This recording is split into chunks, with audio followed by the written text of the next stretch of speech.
नारायण नाम का एक बहुत ही गरीब आदमी था। वह इतना गरीब था कि उसके पास रहने के लिए अपना मकान तक नहीं था। वह अपने बेटे मोहन और पत्नी के साथ रेलवे स्टेशन पर झुग्गी डालकर रहता था और वहीं स्टेशन के बाहर उसने चाय की अपनी छोटी सी दुकान लगा रखी थी। नारायण खुद तो जिंदगी में कुछ खास कर नहीं पाया था, मगर अपने बेटे मोहन से चाहता था कि वह पढ़ लिख कर जरूर कुछ खास बने। इसलिए वह अपने बेटे मोहन से हमेशा कहता था, बेटा मोहन, मन लगा कर पढ़ा कर, मुझे तुझसे बहुत उम्मीदें हैं। बड़ा होकर कुछ बन गया तो खुद का मकान बना पाएगा।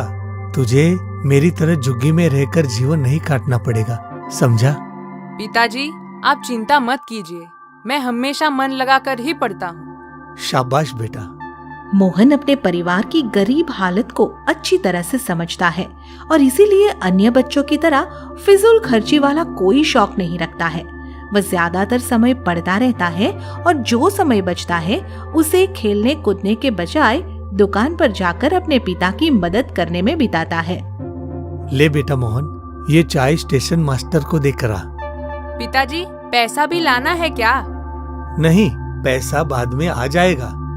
इस तरह कई साल बीत जाते हैं और फिर एक दिन इस गरीब परिवार पर विपत्ति का पहाड़ टूट पड़ता है। नारायण चाय देने के लिए जाता है तो रेलवे ट्रैक पार करते हुए एक तेज रफ्तार से आ रही ट्रेन की चपेट में आ जाता है और उसकी मौत हो जाती है। पिता की मौत की खबर सुनकर मोहन स्टेशन की तरफ दौड़ पड़ता है। इसके साथ ही आसमान से बारिश होने लगती है और बिजलियां कड़कने लगती है। पिताजी, पिताजी, क्या हुआ पिताजी? छोड़ो, मुझे मेरे पिताजी को देखने दो। पिताजी, पिताजी, मुझे अकेला छोड़ के मत जाओ पिताजी। बेटा, तेरे पिताजी तो अब इस दुनिया में रहे नहीं, इसलिए सब्र करने में ही भलाई है। रो मत, धीरज धर ले, अब इसी में भलाई है बेटा। नारायण की अचानक मौत हो जाने से चाय की दुकान बंद हो जाती है और इसी कारण मोहन और उसकी माँ के भूखे मरने की नौबत आ जाती है।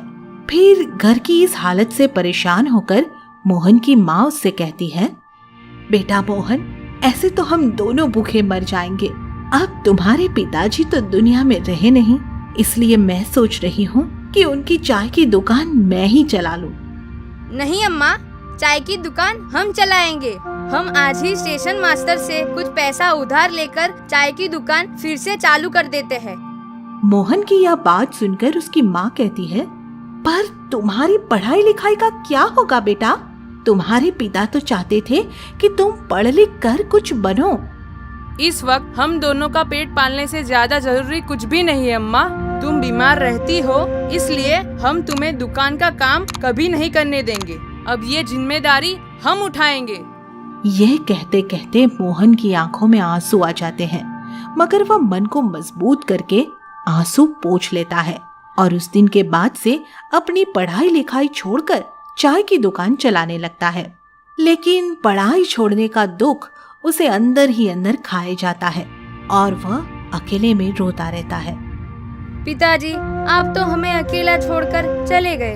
अब हम पढ़े कि घर चलाने के लिए काम करें। अब शायद हम कभी भी पढ़ लिख कर कुछ बन नहीं पाएंगे। हम भी आपकी तरह गरीब चाय वाले बनकर ही रह जाएंगे। एक दिन स्टेशन मास्टर साहब मोहन को इस तरह से रोते हुए देख लेते हैं और उन्हें इस गरीब बालक पर दया आ जाती है। वे मोहन से उसके रोने का कारण पूछते हैं। बेटा मोहन, ऐसे अकेले में बैठकर क्यों रो रहे हो? कोई परेशानी हो तो हमें बताओ, हम तुम्हारी परेशानी दूर कर देंगे।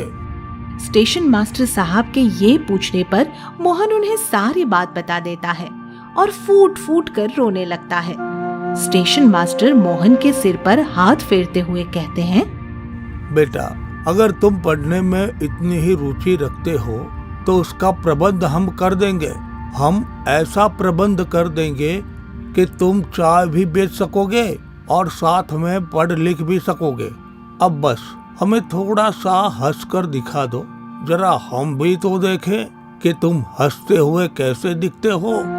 स्टेशन मास्टर साहब के ये कहने पर मोहन हंसने लगता है और फिर उनका आभार प्रकट करते हुए कहता है, साहब, हम जीवन भर आपके आभारी रहेंगे।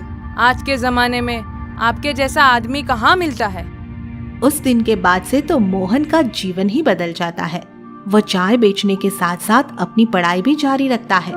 दिन भर चाय बेचकर अपना घर चलाने के लिए पैसा कमाता है और फिर रात को स्टेशन पर प्लेटफॉर्म के एक खंभे के नीचे बैठकर बल्ब के उजाले में घंटों तक पढ़ता रहता है। बेटा मोहन सारा दिन चाय बेचता है और रात होते ही यहाँ इस खंभे के नीचे पढ़ने बैठ जाता है। खाना पीना भी भूल जाता है तू। चल अब खाना खा ले। अम्मा, चाय बेचना और पढ़ना दोनों ही बहुत जरूरी है। चाय बेचकर भूखे पेट को 2 रोटियां मिलती है और ये पढ़ाई हम जैसे गरीबों को किसी लायक बना सकती है। हाँ हाँ समझती हूँ बेटा, पर अपने इस भूखे पेट में 2 रोटियां डाल तो ले। उन्हें समय पर पेट में नहीं डालेगा तो बीमार पड़ जाएगा, समझा। इस तरह मोहन चाय की दुकान चलाने के साथ साथ कई सालों तक रेलवे स्टेशन के उसी खंभे के नीचे बैठकर पढ़ाई करता है और इस तरह उच्च शिक्षा प्राप्त कर लेता है। पढ़ने लिखने के बाद उसकी किस्मत कुछ ऐसा रंग दिखाती है कि वह रेलवे में ही बड़ा अफसर बन जाता है और इस तरह उसकी चाय की दुकान बंद हो जाती है। भगवान सब गरीबों को मोहन जैसा बेटा दे। अपनी मेहनत से क्या बन गया। गरीब चाय वाला रेलवे का बड़ा अफसर बन गया। इतना बड़ा अफसर कि मेरा यह स्टेशन मास्टर का पद भी उसके सामने बहुत छोटा है। भगवान मोहन को सदा खुश रखे, सदा खुश रखे। यह कहते हुए स्टेशन मास्टर साहब जैसे ही स्टेशन के अंदर जाते हैं तभी उनका फोन बजने लगता है। उधर से आवाज आती है कि मैं मोहन बोल रहा हूँ और कल आपसे मिलने के लिए आ रहा हूँ। यह सुनते ही स्टेशन मास्टर साहब खुश हो जाते हैं और अगले दिन मोहन रेलवे के एक बड़े अधिकारी के रूप में उनके सामने खड़ा मिलता है। मोहन को देखकर स्टेशन मास्टर साहब असमंजस में पड़ जाते हैं और मोहन से कहते हैं, समझ में नहीं आ रहा कि मैं आपको अपना साहब कहूँ या फिर बेटा, अपना मोहन बेटा कहूँ। स्टेशन मास्टर साहब, आप कल भी मुझसे बड़े थे और आज भी मुझसे बड़े ही हैं। आपके बड़प्पन से ही मैं कुछ बन पाया हूँ। आप मुझे बेटा कहेंगे तो मुझे बहुत खुशी मिलेगी। मोहन की ये बात सुनकर स्टेशन मास्टर साहब की आंखों में खुशी के आंसू तैरने लगे और उन्होंने मोहन को तुरंत पकड़कर गले से लगा लिया। आगे की मजेदार स्टोरी के लिए चैनल को सब्सक्राइब करें और बेल आइकन प्रेस करना